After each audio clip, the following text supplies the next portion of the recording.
On this episode of the MixMasterWyatt Show, we have Richie Beretta, Dubspot's newest addition to the mixing and mastering instructor team. His recent remix of Beyonce's Blow went to #1 on the Billboard Dance Chart. And he's teaching today here in New York City, but we're gonna catch him on break, take a little walk around the hood, and get a little bit of an insight into his world. Yo, Danny, what up? Yo, what's up, man? Good, how are you? Good. What's happening? Where are we going? I'll tell you on the way. Let's go. All right, let's go.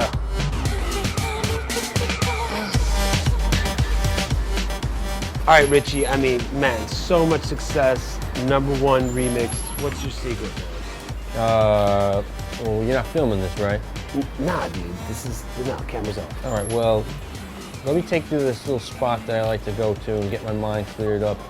We'll line up a couple shots, and I'll show you how it's done. After you. Thank you.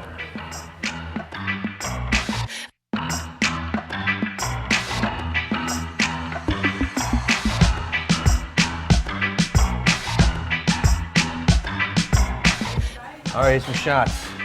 All right, man. Cheers. To Beyonce. Whoa, that's spicy. Oh. Woo! Cheers. And here's some more shots. All right. Shots, shots, shots, shots. Shot, shots. So this is my secret. How you feeling? Awake. Healthy? Healthy. Like a vibrant. wizard. Like a mixing wizard. Like a mixing wizard. Are your ears open? Everything is open. Oxygen is rushing through my veins right now. So now that cayenne pepper. Cayenne pepper. Now that we've been stoked by cayenne pepper, let's go mix a couple vocal tracks. I'm excited to see what you have to show us. Yeah, let's go. Let's do it. Here we are at the lab at Dubspot. I'm here with Richie Beretta, and he's going to share with us a couple of his tips and tricks. We've got a Beyonce remix that he produced, and we're really focusing a lot on vocal production today. So Richie, tell us a little bit about what you're going to show us here. We're going to be going through each part of the chain, which is a bit more in depth than I think the average engineer may use, only because I have a ton of OCD and I'm a control freak and I want to use all 8 inserts because that's why God created 8 inserts on Logic. So, but if there were 9, I'd use 9.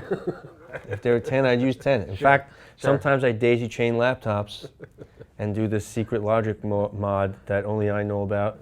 Shout out to Steve Jobs. All right, Richie, I'm ready, man. Show us what you got. So the original mix was done in Pro Tools with a couple different plugins, but for the purposes of this demo, I recreated my mix in Logic and still use some of the plugins that I had originally used in the Pro Tools session, but have replaced some UAD plugins with Wave plugins that will work just fine. So what I did was I took my vocals, these red tracks here, and sent them to an auxiliary channel here called vocals. The reason why is because when I was given these tracks, all the tracks, including the vocals, were already mixed by an engineer. They sounded great. So I didn't necessarily have to process each one because they all were processed individually before. However, the frequency response of the tracks as a whole were a little bit too heavy on the low-mid side for me because I had made a new arrangement, which was very heavy on the bass. So the original, in my opinion, was a bit minimal, and with minimal productions, you can get away with having your vocals thicker. In fact, I think that's a good idea that you do that. I really wanted my low end of this record to shine. So first I do reductive EQ, and this is the same plugin that I used in the Pro Tools session. It's called Equality by DMG Audio. It's one of my favorite EQs. It's super easy to use and it sounds great. Now before I play the final product, I want to go step by step into how I attack this. Now the first thing I did was not use this high pass filter. When it comes to vocals, I'm very kind of wary about using a high pass filter right off the bat. Now, some people may say, well, you know, you don't need all those subs or any subs in your vocal. However, in my experience, I found that going right in there and attacking those subs with a high pass filter changes the tone of your vocal. Even though we don't need them and we don't necessarily hear them, they do affect the character of your vocal. And in this case, this vocal was recorded probably with the C800 microphone by Sony, or possibly an Elam 251. They're both incredibly amazing microphones. I'm pretty sure she went into a neat preamp. Pretty sure she went into a TubeTech CL1B compressor. So these are incredible pieces of gear that would probably cost you about $35,000, if not more, just for the single vocal chain.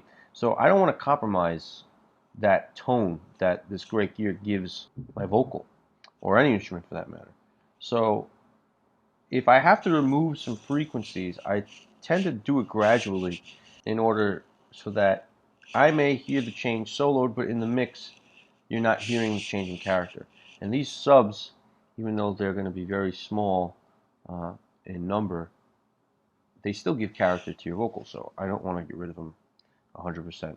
So the first thing I start with is a low shelf. So let's press play here and listen to what the vocal sounds like raw. Yeah, turn that cherry out. I want you to turn that cherry out. Turn that cherry out. Let's put the filter in. I want you to turn that cherry out. Turn that cherry out. And we can see we thinned it out a little bit, which is great. Turn that cherry out. Turn that cherry out. So I'm pretty happy with that. I took out about 7.5 decibels at 113, which is normally where people put high passes on their vocals. Again, I get nervous about doing that. However, I do use high passes, and I'm going to show you how I use it here.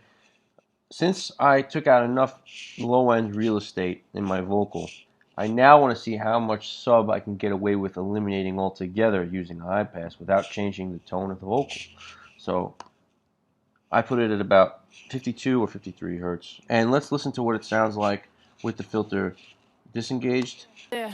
Turn that cherry out. I want you to turn that cherry out. Turn that cherry out. I want you to turn that cherry out. Turn that cherry out. And engaged, we can see that it doesn't really take out that much tone. So what I would do is do a sweep, start here and then work my way up while it's playing, and I eventually landed on around 53. So the real test is to do it in the mix. So let's bypass and listen to the mix. Turn that cherry out. I want you to turn that cherry out. Turn that cherry out. I want you to turn that cherry out. Turn that cherry out. And once I turned it on, it was very hard for me to hear a change, which was exactly what I wanted. I don't want to hear a change in tonality. I just want to perceive the low end of my mix more. The other thing I attacked was the low mids in her vocal because it was very thick. Let's listen. Yeah. Turn that cherry out. I want you to turn that cherry out. Turn that cherry out. I want you to turn that. So I took some out at 250 and some more out at 430. The cues were very tight. And let's listen to the difference now. Yeah.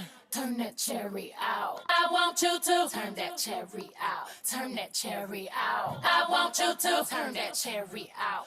And what you should notice is that you're now paying attention more to the high end of her vocal, which is exactly what I want you to do, because there's not enough low mid in there for us to pay attention to. So it's sort of where I'm just redirecting the listener's attention with this reductive EQ.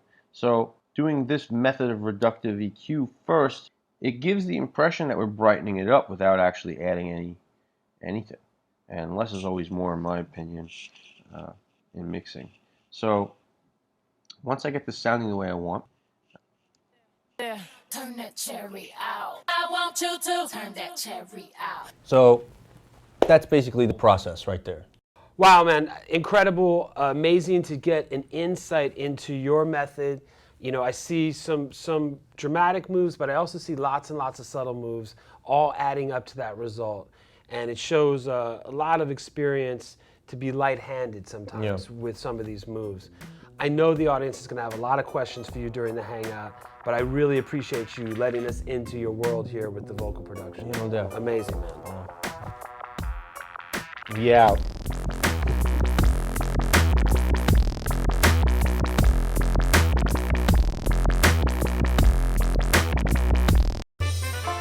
Welcome to DubSpot.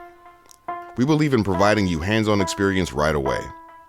Whether you're completely new to music and want to turn the sounds in your head into a musical reality, or you're an experienced artist looking to refine your skills and add new tools to your arsenal, we're ready to meet you at your level. For students of all ages, all levels, and all styles of music, DubSpot is here to help you achieve your goals. With course offerings both online wherever you are and at our school in the heart of New York City, we are ready to guide you through the next phase of your musical transformation. Whether you want to produce music, DJ, or do both, you've come to the right place. Come explore DubSpot for yourself. Become a part of our community and make music.